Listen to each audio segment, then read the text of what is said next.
In this video, we're going to talk about how Sam Bankman-Fried stole $8 billion and why the most terrifying part isn't that he did it, but that the entire system was built to let him. It is November 7th, 2022. You are sitting in a $30 million penthouse in the Bahamas. Outside, the ocean is calm. The air smells like salt and money. Because for the last 3 years, money has been everywhere. On the screens around you, the number keeps climbing. FTX is worth $32 billion. Your face is on billboards in San Francisco. Tom Brady is in your commercials. The United States Congress calls you to testify about the future of finance, and you show up in cargo shorts. You are 29 years old, and the world has decided you are the next Warren Buffett.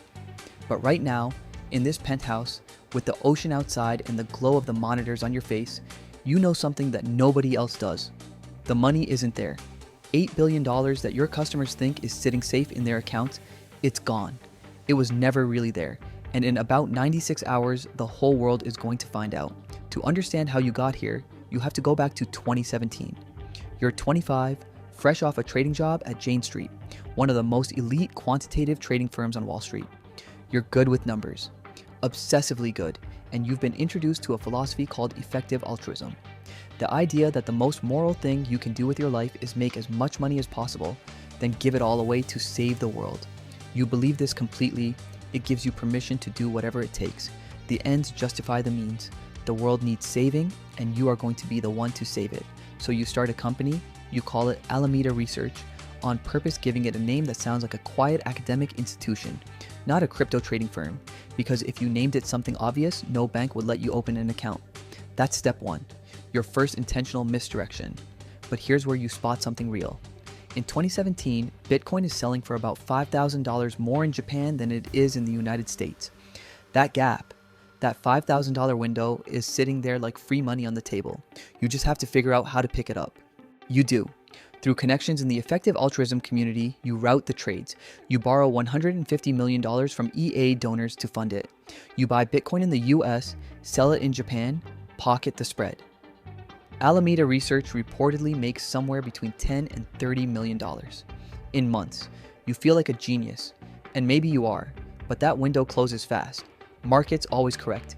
And by early 2018, the opportunity is gone. You need something bigger. Something permanent. Owl break. Hold on. Let's follow that money for a second. The Japan-US Bitcoin arbitrage was real. The profit was real. But here's what mattered long term. You just proved to yourself that if you move fast and other people move slow, you can print money from the gap between what things are worth in one place versus another. You're about to apply that same logic to something much bigger, your customers' money. In 2019, you launch FTX, a cryptocurrency exchange. People deposit their money, they buy and sell crypto. You take a small fee on every trade. It's a legitimate business, but you also still own Alameda Research, your trading firm, the same firm that now trades on your own exchange. Think about what that means. You own the casino, and you're also one of the players at the table. You tell the public Alameda is treated like any other customer. That's a lie. Your co-founder, Gary Wang, writes a single line of code into FTX's backend. Allow negative. It is switched on for one account, Alameda's account. What does allow negative do? It means Alameda can withdraw funds from FTX even when its account balance is zero, even when it's negative. In plain language, Alameda can reach directly into the customer deposit pool and take money that doesn't belong to it, and the system won't stop it. At the same time, in July 2019, FTX launches its own token, FTT.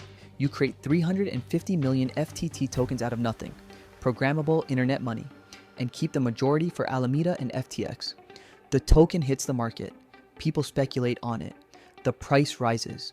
On paper, your stack of FTT is worth hundreds of millions of dollars. But there's a problem you never say out loud. You can't actually sell most of it. If you dumped your FTT holdings on the market, the price would collapse instantly. The value is circular. FTT is worth something only as long as people believe FTX is worth something. And FTX is worth something only as long as people believe FTT is worth something. But you don't need to sell it, you just need to point at it. Owl break. Okay, this is the core of the whole machine. Let me make this concrete.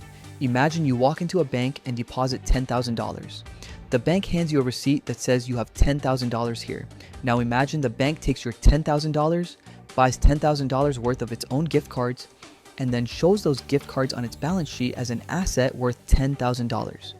You still have the receipt, they still have the asset, but the actual cash is gone, converted into something the bank itself controls the value of.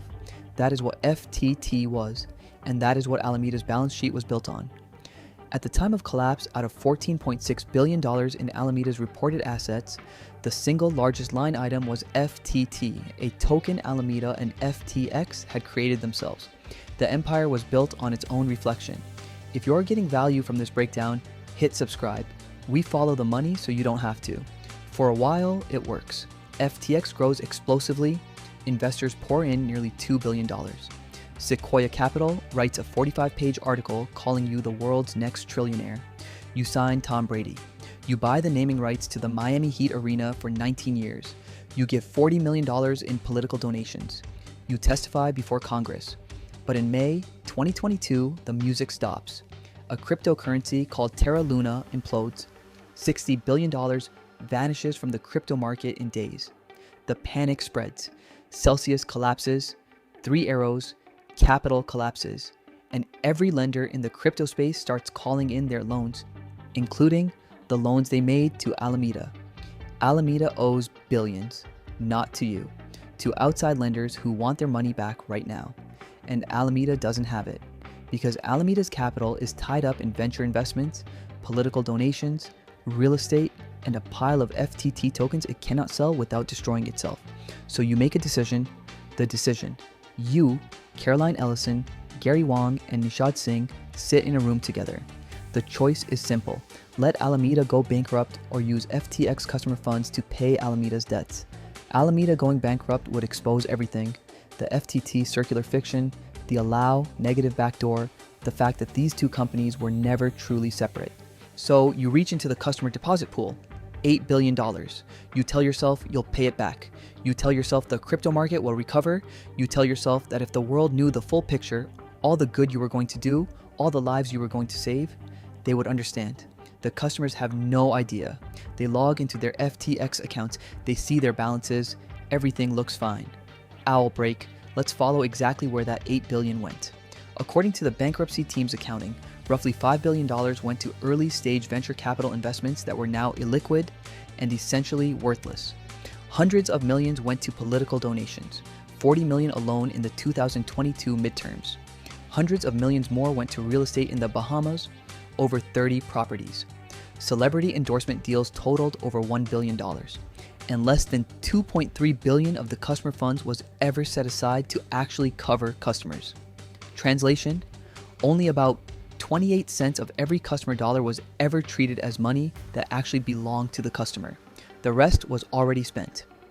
On November 2nd, 2022, a publication called CoinDesk gets hold of Alameda's balance sheet, a leaked document, someone on the inside.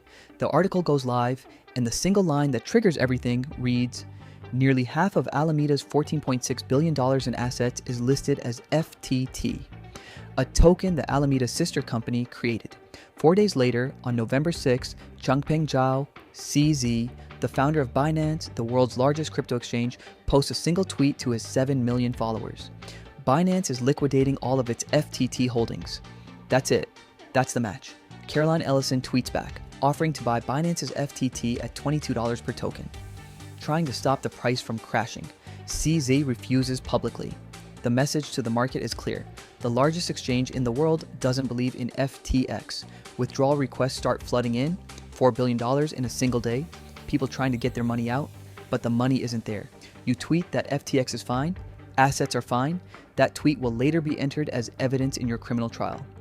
On November 8th, CZ announces Binance will buy FTX, a last-ditch rescue. For 24 hours, there's hope. Then Binance looks at the books. They see the $8 billion hole. They walk away in less than a day. On November 11th, FTX files for bankruptcy, a $32 billion company, gone in 4 days. Owl break. Here's what the fake insurance fund tells you about how this fraud was architected. FTX publicly advertised an insurance fund worth over $100 million, money that would protect customers if trades went wrong. It was displayed on the platform. Customers saw it. At trial, Gary Wang revealed how that number was calculated. The code multiplied the daily trading volume by a random number and divided by 1 billion. The prosecution asked, does that number have anything to do with the actual insurance fund? Gary Wang's answer, no. The real number in the database was lower, significantly lower. They had just made up a bigger number to display. Not estimated, not projected, made up. That single detail, a fake insurance number generated by a random function in the code, tells you everything about how this company was run. When reality didn't match the story he wanted to tell, he changed the number. On December 12th, 2022, as the sun sets over Nassau, the Royal Bahamas police arrive at the Albany penthouse. You have been doing media interviews for a month, talking to the New York Times, to CNBC, to anyone who will listen. You have been insisting you didn't mean to commit fraud, that it was a mistake, that you'll fix it. Now, there are police at the door, you are extradited to the United States, you face 8 criminal counts: wire fraud, securities fraud, commodities fraud, money laundering, and campaign finance violations. At trial, your own co-founders testify against you. Gary Wang, Caroline Ellison, Nishad Singh, all of them watched you build it. All of them helped. All of them flipped. Caroline Ellison takes a stand and cries. She describes the 7 balance sheets she built on your instructions. 7 alternate versions of Alameda's financial reality, designed to hide the $8 billion they had borrowed from customer funds. You picked the most misleading one and told her to send it to the lenders. You testify in your own defense. You claim you didn't know about the $8 billion hole. The prosecution shows text messages where you acknowledged it, over a year before the collapse. Your own words, read back to you by a prosecutor in federal court. On November 2nd, 2023, exactly 1 year after the CoinDesk article that started the collapse, the jury returns a verdict in 3 hours. Guilty. All 7 counts. On March 28th, 2024, Sam Bankman-Fried is sentenced to 25 years in federal prison. He is ordered to forfeit $11 billion. He is 32 years old. The customers who lost everything, the school teachers, the retirees, the people who saw Tom Brady and Larry David and Steph Curry and decided FTX must be safe, they are still waiting.